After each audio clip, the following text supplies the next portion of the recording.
Good evening. Welcome to DiversiTV, the weekly interview show on issues of diversity as defined by LCC, which gives us a wide latitude to range all over the map and the planet, issues that affect our world, our community, etc. If you're new to DiversiTV, welcome. Tonight's show proves to be should be interesting. Have your mental seatbelts on, because this might be heavy for you. It's okay. Might not. Might be new and interesting. So if you're new to DiversiTV, welcome.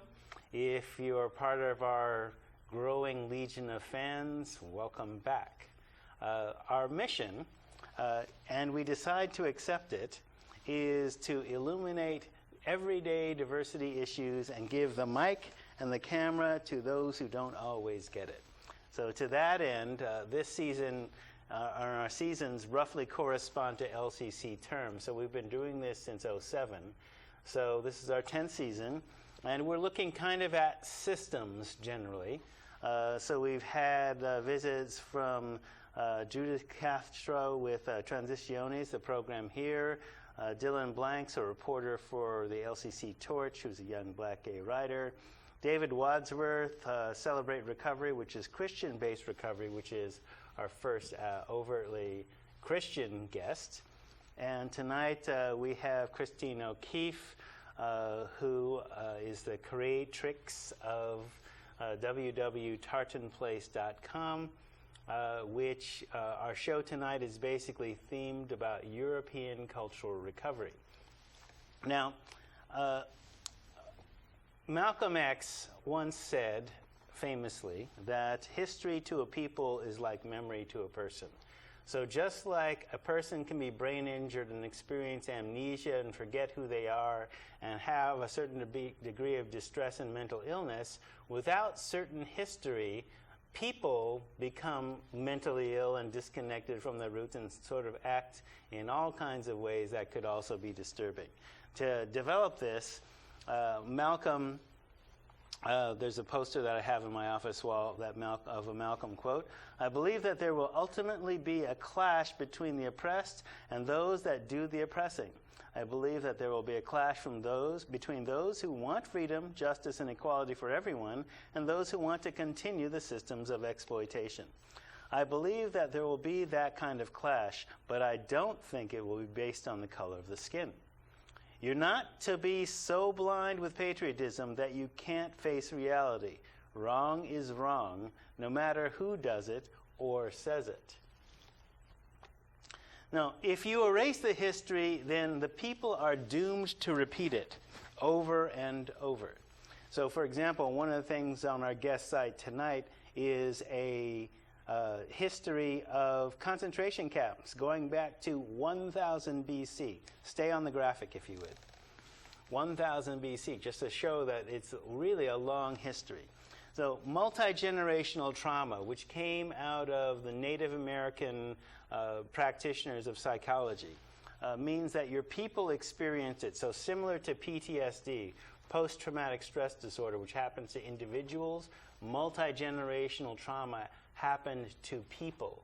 And it's coded within your DNA as kind of ancestral memory. And it comes up. So you continue to relive and reenact and experience the consequences of that trauma in your daily lives.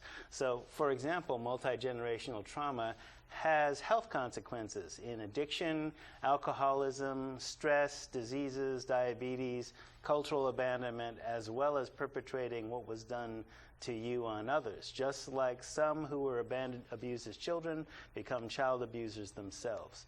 Or, as some slaves reenact the oppression and values of the slavers rather than becoming free themselves. Our guest tonight has taken on the task of reclaiming some of this cultural pain and memory and made a thing of beauty. So, warning, this may be difficult to watch because, especially for white people. Now, I'm only 1/32 white, though I can't prove it.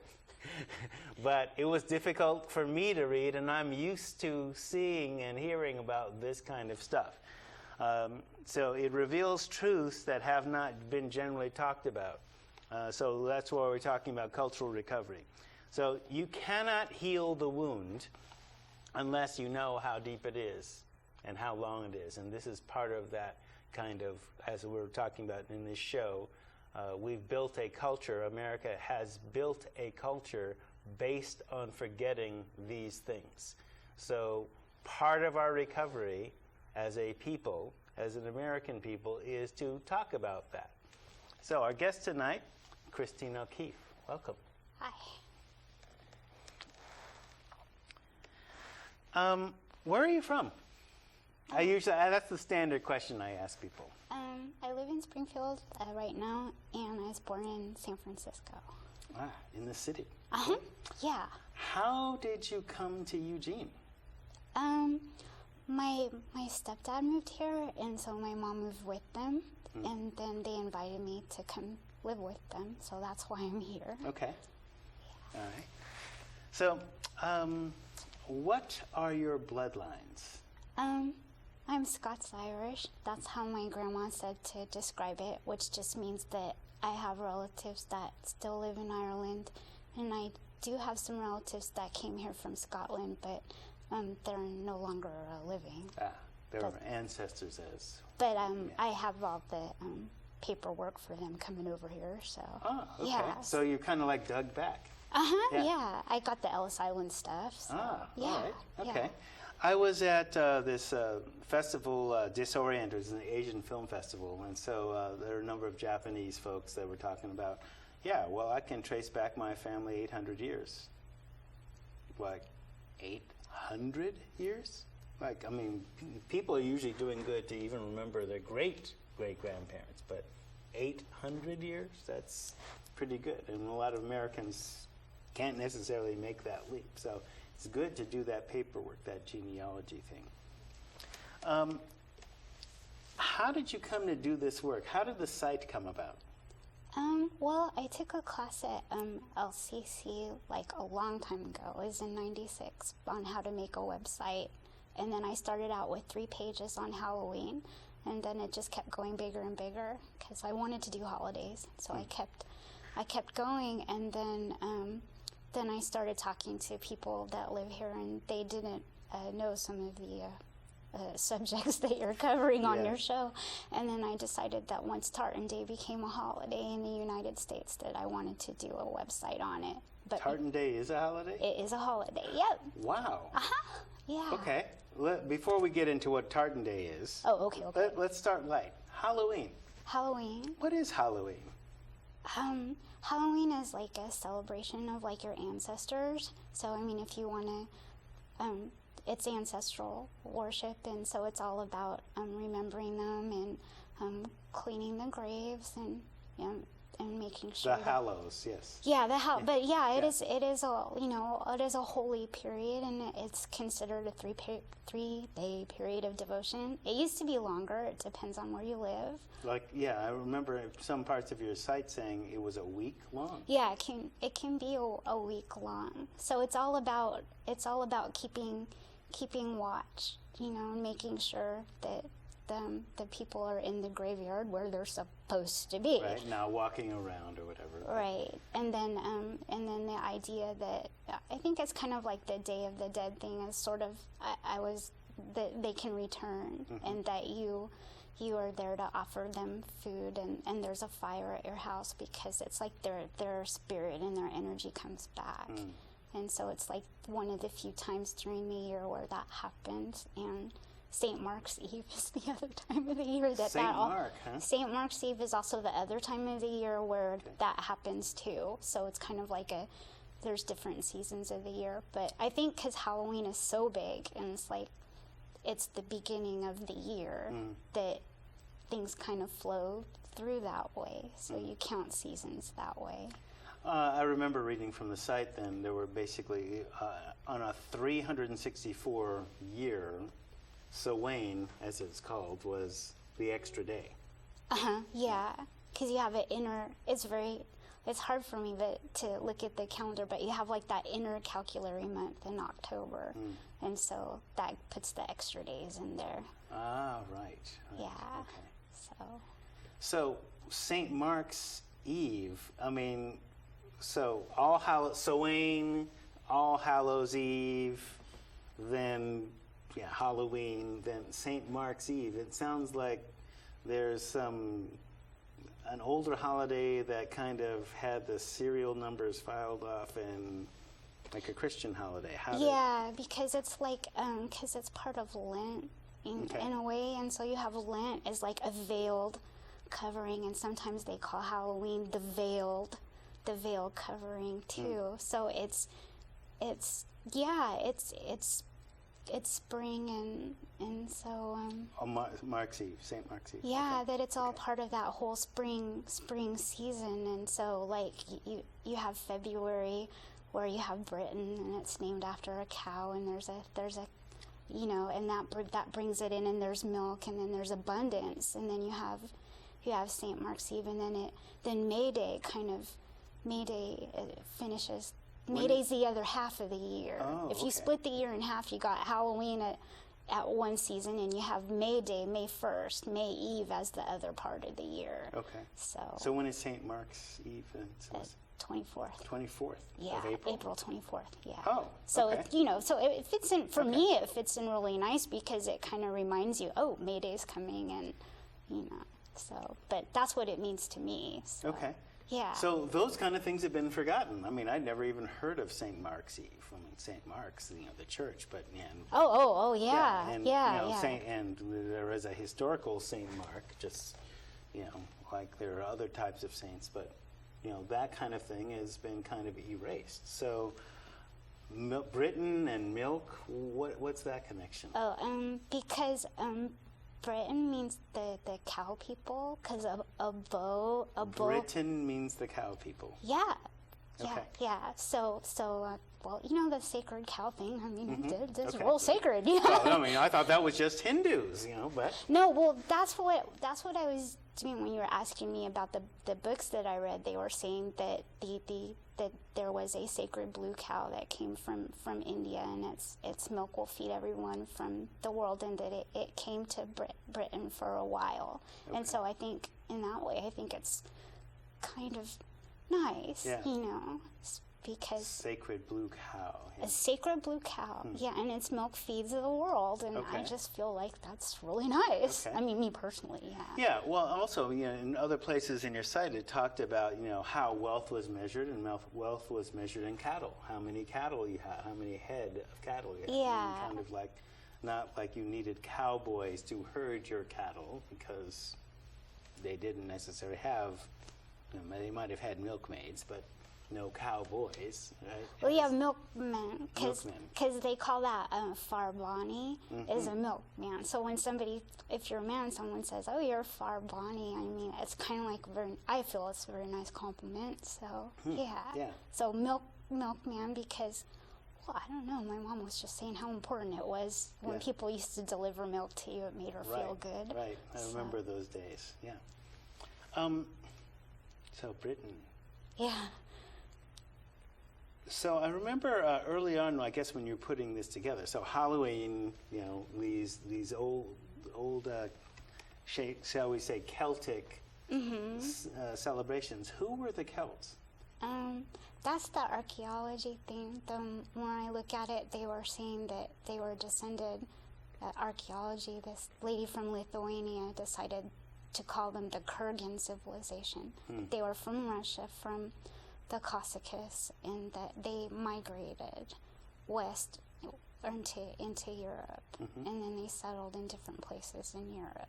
So that's why you have different grave sites all over Europe that are Celtic, because they left their coins and they left these things behind, and they left the gravestones themselves even have the writing on it. Yeah. So if you visit them and you have enough time and they'll let you, you can read them.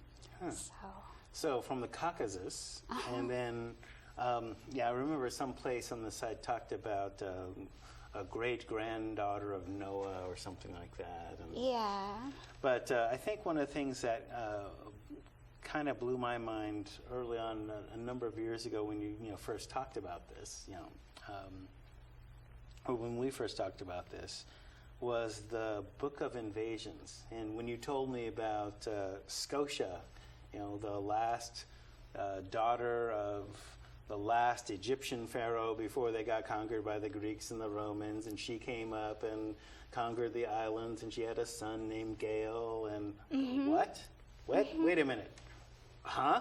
And wait, you have a book of conquest or book of invasions that you wrote down all those folks, or the Irish wrote down all those folks? Yeah, and it was written in a book with that cow thing comes up again because they didn't have paper, so they wrote it on cowhide. Yeah. Okay. So they were saying that the book was written. That's why we have leather-bound books. So they were saying that Whoa. this Saint Kieran there had a cow, and then it was written. So a lot of them are like that. And what I think is nice about the Book of Invasions is it's contained in more than one book, which makes me feel better because if they, quote, lose some of the pages of some of these books, which they have, that you can recover it in another book. Yeah. And so that's even more research for me. So, yeah. Yeah, I mean, when you talk on your site about, all the different place names that basically refer to Celtic tribes and places in France, places in Britain and Scotland and Germany and all these other places. And then you talk about the Roman invasions and all the, Boudica. So where we get the English word bodacious. Talk about her for a second. Yeah, I think the problem with that is that she was like the last holdout because they invaded and then they held her hostage, and so The Romans did. and she was a queen, Yeah. and so that's and that's still in the BC area, but I mean right before, so it's all in that time of Caesar and everything. And so she was the last holdout and she was defeated. But I think what I was concentrating on is the fact that she was not going to be a hostage. Right. That was, so she poisoned herself. That was considered the noble thing to do. Yeah. So I felt that was interesting because when I was reading on other things, there were in Spain and other places they were talking about various Celtic Astory people holding out and poisoning themselves with yew trees or yew boughs because they were not going to be paraded in Rome to be beheaded and or to be in the gladiatorial execution right, or whatever. Right. And since I didn't live back then and something or anything, I'm just reading it and thinking, that's really interesting because even though it's completely gory for me to read and I was having problems, it also teaches you about plants. Yeah. So that's helpful for me. Which was also an integral part of the culture in terms of, I mean, we're using Taxol from yew trees for cancer therapy. Yeah, so that's a good little bit thing. of poison to kill, an illness. But I think, the reason I mentioned Boudica and Bodacious is she was a warrior queen. So, yes, she was held hostage, but after she was held hostage, she fought back. And, while, again, it's bloody history, I mean, okay, a woman leading combat troops into battle and surviving as a word bodacious, right, and being able to, to sack Roman-held cities and win, temporarily, but ultimately,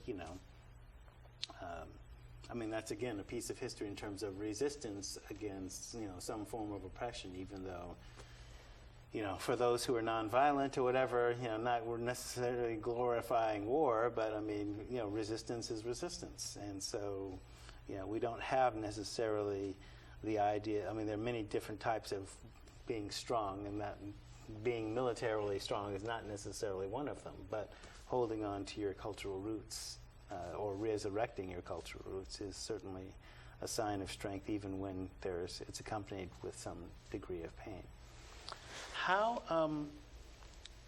What are some of the things like technology? And what I mean by that is not only like plant technology, but things that you talk about in your set that the Celts gave us. Reaping. Reaping? Soap. Okay, I soap. like. I'm a big fan of soap. Hey, so soap is good. I like soap. Hygiene is good. Soap. Soap, but yeah, and the rotary reaper, and then I thought what was interesting is in the histories is that people from other parts of the world that come in contact with Egypt and stuff gave them certain things, like the circular wheel. They were saying in the book that they came from Egypt, and that it was that the Egyptians taught them those things, and then they brought them back. And there's another example too, where they were talking in one story where the Egyptians came to Ireland and then came back. So I like those stories because it's like people from other cultures kind of visit and they come and to interact. Yeah, and they interchange technology. They were talking about how they came to the court, and the court saw them, and then they returned home, and so of course I thought that was really nice. So when I heard the thing about what you had said with the Scotia and the Alexander driving them out, I was like, this is where it's not going to be as fun anymore for me to read. But right. Yeah. Right. Well. What is some of the hidden history, and because I often talk about, and thanks to you, right, of unknown phrases like the Highland clearances? Because I'll often ask, especially if I'm in the middle of a workshop and, talking about hidden history. And I said, so how many of you are Irish or Scots? And, some hands almost inevitably go up, right? Have you heard of the Highland clearances? And they go, no. Why don't you know about that? So let's talk about that. Yeah, that's kind of a hard one because when my grandfather would tell me about it and my great-grandfather told me about it, they wouldn't call it the Highland clearances per se. They would call it by other names, but mostly it came when it had to do with the agricultural farming kind of thing, as they had to sit there and explain to me why they came to America and what they lost. How, when people talk about buying the farm or losing the farm or something, I mean, that's what it's talking about, is that you've got the clearances as people are... Oh, that's a phrase, buying the farm, which is like death. So he bought the farm. The farm is taken out. And I guess that's even a depressionary thing too. I mean, for a lot of Americans, is you have this farm or in the 30s, and you're supposed to make it. I'm supposed to make it go, and then you've got this bankruptcy where you bought, someone else has your farm, and then you have all this produce that you can't really do anything with. Right. And so I was saying with the clearances, they were telling me that that there was enough food, that they were growing the food, but the food was being exported, and then the people are being forced off their land and killed so that your land can be taken from you, and then you don't own your land, and you don't own the means of production. Right. And then to this day. Right. Yeah. So the nobles take the land, the feudalism thing. So it's not even just the feudalism, right? It's like you have slaves or you working the land, but then with the industrial thing, then you don't need as many. Industrial revolution. Right. So you have industrial farming equipment, so you don't need as many slaves, white or people, white, black, Asian, whoever it is that you've got on your plantation. You don't need them anymore because the equipment has taken over, so to speak. And then if they're no further use to you, is what one person said to me, then they don't have any value to you as a human being, so you kill them. Yeah. Or that was the decision that was made by various nobles. Right. And going back quite a ways. 1600s, is that, did I read that? Yeah, they have I got the law statute for that. So they were saying that Queen Elizabeth had the statute to make that happen, and then James I for the King James Bible. He calls that kingcraft. Killing the people is called kingcraft. Sometimes it's called pacification. Sometimes it's called clearances. Sometimes they call it a black famine, a yellow famine. It keeps going on and on. But the end result is you're a small person like I was. You're a child. You ask these questions, with the famine, is how could that be? I remember I asked him, couldn't you just go get some fish or something? And that's when he... Good question. That's when he cried and told me that even if you didn't have a farm anymore, you couldn't go and fish because they had ships at the harbor to shoot you. So yeah. let's Yeah, I said too much already. Yeah, I think. no. So, I mean, let me enlighten that in case you didn't get this out there. The Highland clearances, okay, are essentially ethnic cleansing by the English of the Irish and Scots, okay, where not only they're basically killing the people to take over the land. So when they talk about the black famine, that means, well, no, people are being killed, right? When it's a yellow famine, it means the fields are being allowed essentially to go fallow, and you can't even harvest your own land because you don't own it anymore. And so when you don't own the means of production, so they're clearing you out, either by killing all the men and also selling the women and children into slavery in the British colonies in the West Indies, right? Or forcing folks into slavery, putting them on slave ships and sending them to the British colonies, not only in the West Indies, but also America and Canada in the 19th century. So that's why you're also getting Irish and Scots immigrants. They're not necessarily, I take it they're not coming voluntarily. Okay? The large number, yeah. Yeah, they're not. Then the more I read, the larger the number is reported. So it keeps increasing with each year. All right. So when we're talking then essentially like since it's millions of people, and I have to use this protocol. So when you're talking about at least 1 million people killed, you can start talking about a Holocaust and attempted genocide, right? So, and these are also some of the founders of Western civilization, as we know it, in American culture as we know it. And so one of the things that we talk about in looking at that history, I mean, that's why it was painful to me to read, because even as a Native person and an African person, wow, we're not the only ones to go through this, and this happened even before we were even brought here. But actually, sometimes at the same time. So when you're talking about, your grandfather even crying about, and you're asking the child's question about, well, couldn't you eat? Well, what about fish, right? You didn't have land, right? There are salmon streams and trout streams that when the people are starving and they're forced basically off their land and onto the cliffs by the sea to eat rotten potatoes, they can't go down to the streams to fish because there are ships from the king craft, to shoot anybody that attempts to fish. So they can't even fish, right? So part of what Tartan Place is, I guess the reclaiming of that holiday is at one point people were forbidden to speak Gaelic or even wear tartan, have weapons, we have some friends that that work here that will wear the utilikilt. So I'm glad. Well, this is America. We don't play the Highland clearance thing, but people are kind of reclaiming their heritage. But in England, starting I think in the 1600s again. Correct me if I'm wrong. Mm-hmm. Right, wearing the tartan, at first offense got you 6 months in jail. Second offense got you sent into slavery for a minimum of 7 years. That's the law that they put up in 1746, and before that, you just got hanged. You just got hanged. Yeah. Okay. Yeah. So, when you started hearing this as a little kid, and how did it make you feel?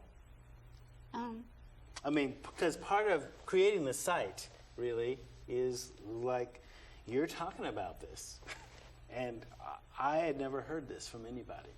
I think it made it really personally. It made it really hard for me because in my family there would be a lot of arguments. I remember that my cousin, he was supposed to go to when it became. I guess there was a point my grandmother was saying where it was not popular for somebody to have an ethnicity, and so that was downplayed because she was saying In America? right. Yeah, She right. was saying that she was afraid that, if you talk too much about it, that you would lose job opportunities Right. and you would lose things. And so, Right. and then I remember in the 90s, it started to get more popular. And I remember my little cousin was supposed to come and talk about Irish Day there, because every other student was coming and talking about what country they were from, and they would have mementos and things that they took from their home country. And we don't have any. So that made me. That is something like Right. I struggled You don't with. have a home country, right? Well, you don't have any mementos. Mementos, right. Mementos. Yeah, You're right, just right. kind of. I was sort of lucky to. I think I felt like really lucky to get out of there. Yeah. So there wasn't really any mementos or anything to traditionally show, and so they weren't really quite sure how to coach them. And so I remember I said to my grandma, "Well, I'm not really sure. If he's 9 years old, how really important is this? Can't he just bring some cupcakes with them, because they call cupcakes, like fairy cakes in England, and it's food, so I feel like you would be sharing your culture through food." No. Oh, No. she was really, really, really, really angry at me for even suggesting it. However, my uncle at the time thought that would be a pretty good idea. So part of the problem of hearing it is you have people telling you things like in Gaelic, which is what they speak it. I mean, that was when I was, they speak it in Scotland and they Yeah. speak it in Irish. And when I first came to see you, people were telling me that it wasn't the same language, and so so I had to sort through that out. But they would tell you certain things, and they would whisper them to you, by the fire. And so a lot of the times I felt really, really lonely, because I knew all these things, and I wasn't allowed to share them with anyone, and I didn't know how dangerous it would be to do so. Yeah. And then once they made the holiday, I was like, this could be okay. Yeah. And it is a brave thing that you've done, really, because I've gone through the same process. In fact, Friday, this is one of the ironies of doing this work. I'm talking about, to a classroom where basically, people are, white kids are basically saying, well, slavery improved black people because they just lived in the jungles in Africa, and Christianity improved them and saved their souls because they were heathen, and because you and I could have a whole conversation about the heathen, and I know where this came from, and it means Heather. It means Heather. It means you're people of the land, and et cetera, right? I mean, so you find the guest last week we were talking about people being into Eastern religions, and I wasn't going to correct them, but Christianity's an Eastern religion, except where you basically made it English only and divorced it from those roots of Aramaic. It's like, this is from that part of the world, not here, not your land. It's not native to your land. It was bought there. It's native to a different part of the world. So, and relative to England, that is east, Turtle Island, America, is west, so we have a different sensibility here from before 2,000 years ago. So the piece that I was talking about in terms of reclaiming, there's an African history that includes Afro-Europeans. And so when I'm quoting and I'm saying, look, I'm just quoting white people who wrote these books. So when I say Beethoven was black, I'm not making that up. These are white people that knew him that said, oh, he's a mulatto. Oh, he's swarthy. Oh, he's, all these things, from original sources, which you can cite the sources like you do, right? And that's what these folks are saying. And I'm not saying that. It's like Schwarzenegger. That comes blackened from Africa. Here's the family crest. It's got a black guy on it, and black Germans and, black French, Afro-Europeans going back to 1000 AD. So this is no big deal. Maybe you don't know about it here, but they know about it there. They weren't tripping, right? Oh, no, you can't. You're making that up. Why am I making that up? I'm not. I'm just quoting these folks. It's just a hidden history.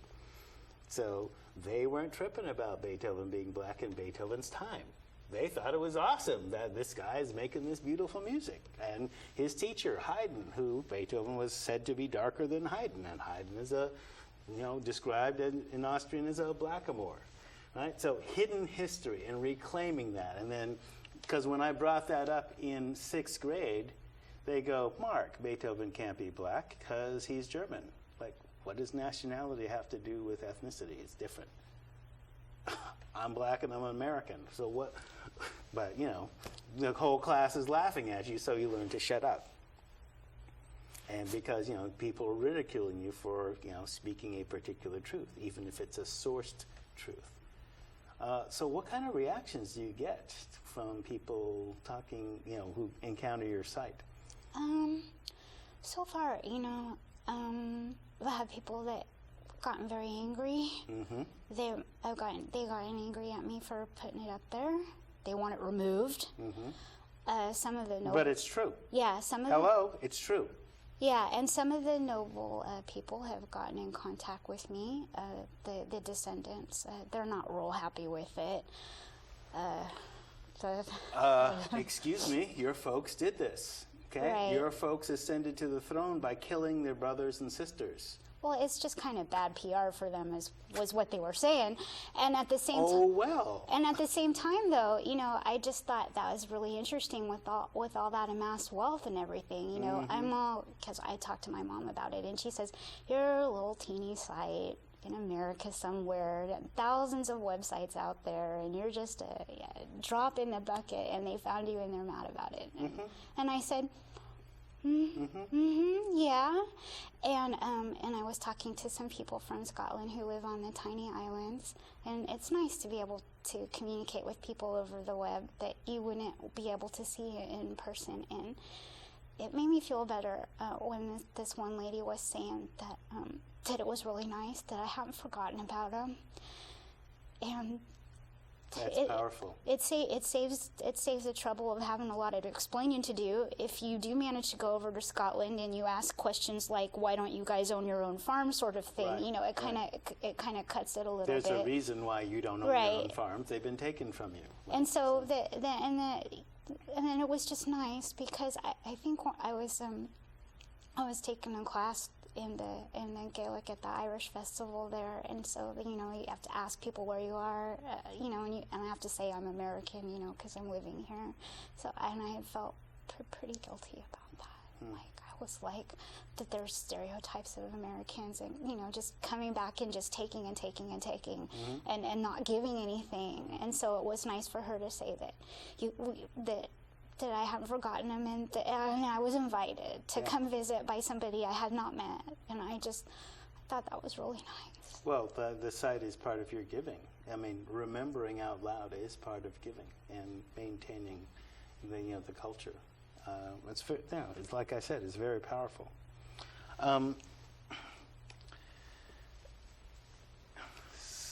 Let's see.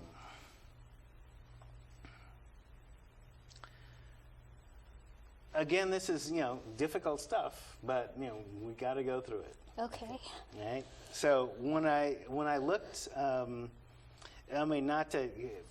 it's difficult for people to say, well, why are you dwelling on the negative? Why are you dwelling on the negative? Well, this happened, and people are denying that it's happening. And so, part of being an American is, for some reason, erasing all the stuff that happened in the past as if it doesn't affect you to this day. Now, I'm an addictionologist, so one of the things I notice, especially with folks, who will say, well, I'm Irish, that's why I drink a lot. Well, why are you drinking a lot? What are you self-medicating? I'm German, I drink, we're big beer drink. Yeah, have you always been like that? Maybe there's kind of a reason why that's going on that you're not examining. Maybe you should kind of look at, okay, don't hate necessarily the Americans, like sometimes in a black context. Oh, you hate whitey. No, stop, time out. Okay. First of all, the Irish and the Scots weren't considered white, right? So there's a time of discrimination. Well, I think if you're a slave, you're right. a slave. Right, yeah. They were considered slaves, and they were shipped as slaves to, America, Canada, the British Indies, and when no proper English gentleman would marry an Irish woman, that's why you have red-haired, Gaelic-speaking Jamaicans today. Because who's going to marry? You're going to marry another slave, and they're going to intermarry. And I know some people have issues with race mixing, but look, they're all slaves together, and they find common cause, right? But the Irish were discriminated against until, for a very long time in America. You see signs in New York City: "No Irish need apply," for work. So I mean, there's a certain discrimination, and they're forced into certain dangerous occupations: firefighters, police, whatever, right? So then they get integrated into this other piece that is under the general rubric of white. I mean, that's the box you have to check, right? But what does that mean? That means that all of a sudden all these thousands of years of history are erased? Well, no, not really, because you're still there. You've got folks arguing at family gatherings about them, and you're remembering them, and then, okay, how do we move beyond that? So as an example, when I looked at the Protestant work ethic and where that came from and who made it up, and things like the Riot Act, read the Riot Act. So that means, you're yelling at somebody or upbraiding them for something. What's the historical referent to the Riot Act? What was going on? Riot Act is the survivors of the people that are dispossessed for the land. It was in various places, and they're fighting back. Yeah, they're fighting back, as and they should. We would not like to be evicted. Thank you very much. Yeah. But then there's ordinances saying you have to leave. So it's basically fighting back and saying we're the survivors and we're starving and we're not growing your food. Yeah. And so the Riot Act is the police reading the Riot Act to the Highlanders. They're the ones saying you are not allowed to riot, you are not allowed to assemble. You are not they're reading it to them after they're already assembled. Right. So there's a clash. And this is an illegal assembly. Pretty much. Right. Yeah. Right. And if it's legal to kill you, because that's getting off scot-free, because if you murder somebody, scot-free. Yeah. So if you murder someone, it's not a crime. So if you murder a Scotsman, it's not a crime. It's not a crime because they're not human. Scot-free. Yeah. So it's not like here where you murder somebody and you can plea bargain it down. I mean, if it's not even a crime, it just doesn't even come up. Yeah. Okay. So let me get this straight. The police are reading the Riot Act to people who are the survivors of an earlier genocide or land clearing, and they've got together in a group because there's safety in numbers. Like, oh, you can't speak Gaelic, you can't wear your tartan or have weapons, but you're being read the Riot Act saying you can't assemble.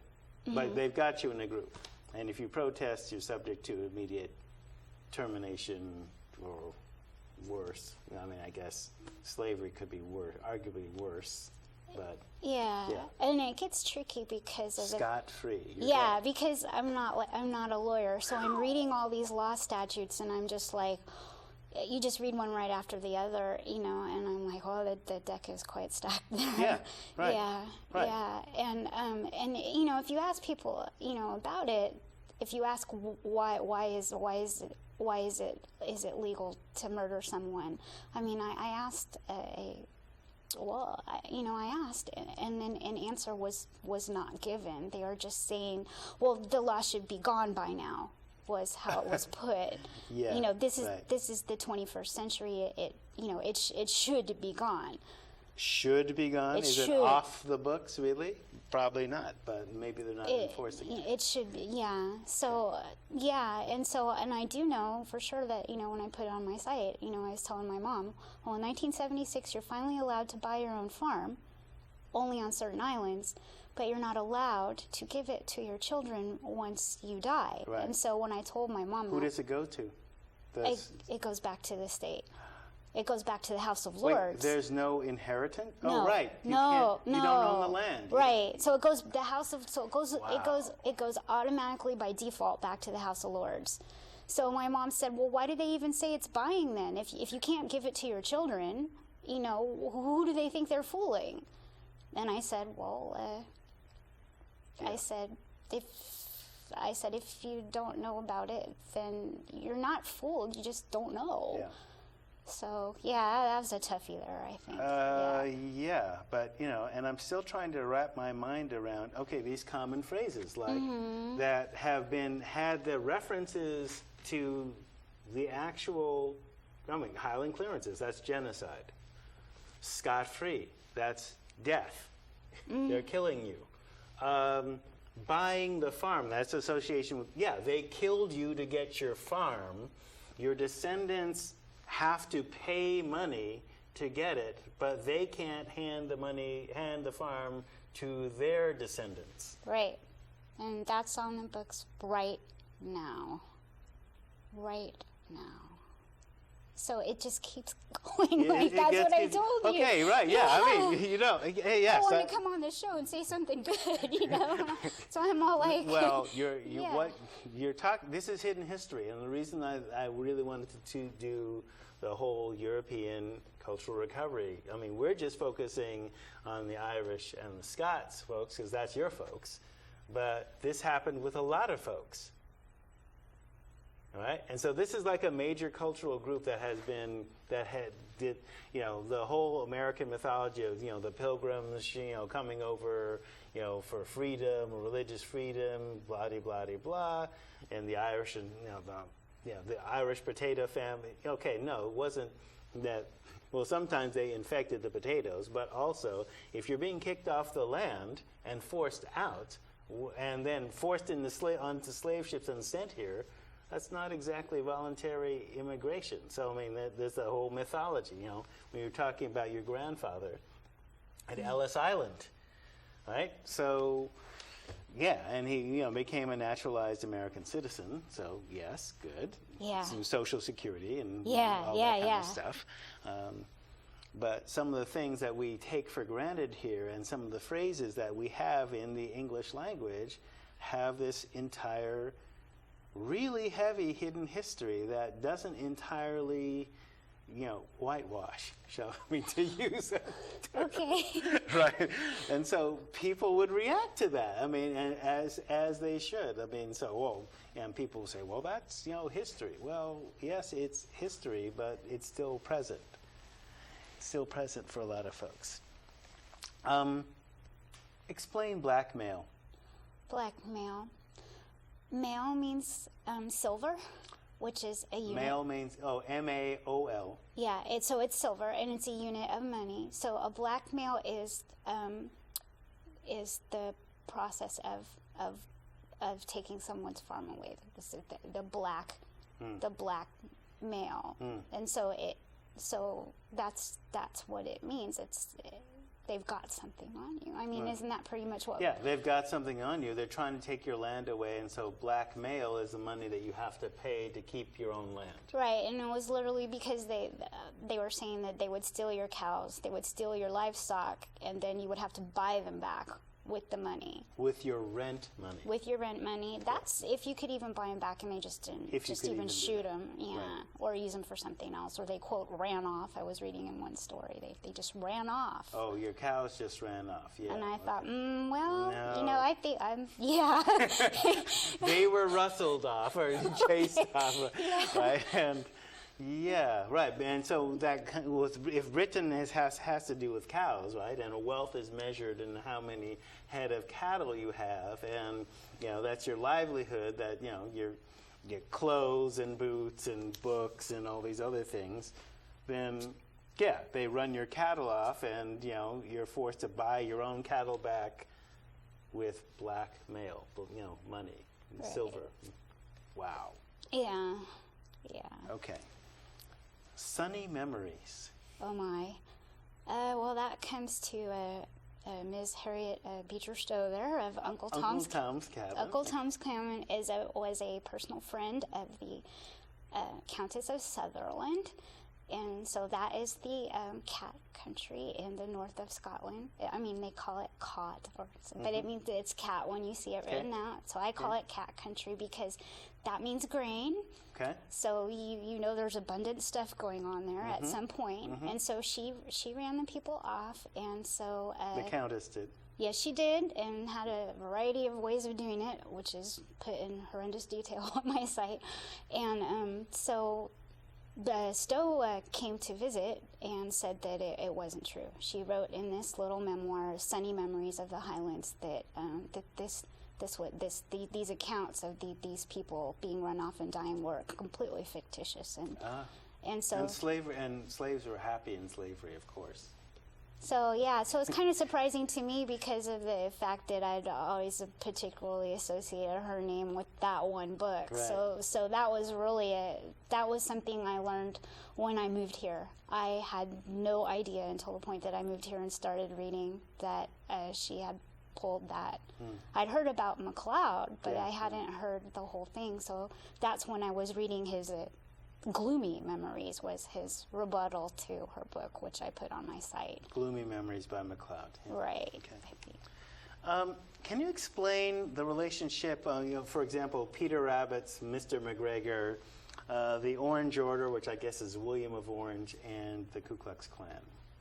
Ooh, yeah. Okay, I'm on time. So, the Orange Order marches throughout Canada and throughout Northern Ireland, and so that is to celebrate the victory of William of Orange, I think, in this 1688, or his ascendancy to the throne from the Netherlands. So, I mean, orange being really, that is such an important color for them that, even all the carrots are orange, you know, because you got carrots that are different colors, but I don't usually see them. So it's like really a big deal, because it's like, it's your celebration of the Protestant ascendancy. But then it's also kind of difficult because in between all of those times, all those kings before him and after him are busy, killing quite a few number of people on all religious sides. I mean, the more I read, I realize that no religion was particularly safe for any amount of time. But his followers, are so devoted that they continue to this day. And so, and unfortunately, McGregor was not one of those clans the Orange Order was really happy with there. So they decided to target them specifically, the McGregors, and have them eliminated. And so I feel the Peter Rabbit is, to me, that's the vestige of that Mr. McGregor has a garden, and he is controlling who is in that garden and who is not. Rabbits, whatever. I mean, you are not messing with that man's garden. So he's in there. So if you do meet someone in McGregor when you go to the Highland Games, it's really a big deal. One lady was telling me if they do march with their tartan, that's like extra special. So the Orange Order operates in the United States as the Ku Klux Klan? Some of them do, yeah. They do. It all gets into certain aspects of Freemasonry, because there's certain aspects of Freemasonry that don't, and then there's ones that do. And because I'm Irish and I'm trained to be very aware of what's going on between Easter and the 12th of July. The 12th of July is the parade of the victory. So people that live in Northern Ireland pretty much have to be on high alert during that entire season. And my subject to attack. Yeah, and my grandfather, he used to cry a lot because he was talking about, how unsafe it was during the time. And, they bomb churches. They do all kinds of things that it's embarrassing for me to read, and it's and bad the Klan too. Has bombed churches, so it's just it's really and so and it just keeps on going with no end in sight that I can see, and it would be nice if that whole parade season didn't involve the church bombing and that kind of thing. So I think for me the Klan is just like really personally just really, really, really hard. It's hard to speak up against it. And every time you say something, your personal safety is at risk, and it's just like, and it's a pain. And I guess I'll go on TV saying, I wished it wasn't here. Me personally, I wish it wasn't here. Yeah. It'd be so nice. But at least a part of to begin the healing process is to also be able to talk about that it is going on, and come to some understanding about some of those roots, because this hasn't been talked about. And so to talk about it, this is one of the pieces where systemically, if it isn't being talked about, we can break that collective amnesia. Final thoughts? Wow. I'm just so overwhelmed. but I'm glad personally that, that I made it onto the show and everything, because I get to watch it at home, and then you get to come here and see what it looks like. So, yeah, and I hope I did okay. So you did great. Yeah. You did great. Kind of realized this is hard enough to do. The site is, Christine's site is www.tartanplace.com. And there's also a number of references, like to St. Patrick's Day, Halloween, Easter, a few other things like that, where she's talked about the hidden history. If you like what you've seen, email us at DiversiTV in the subject line at liveclass@lanecc.edu. Put DiversiTV in the subject line.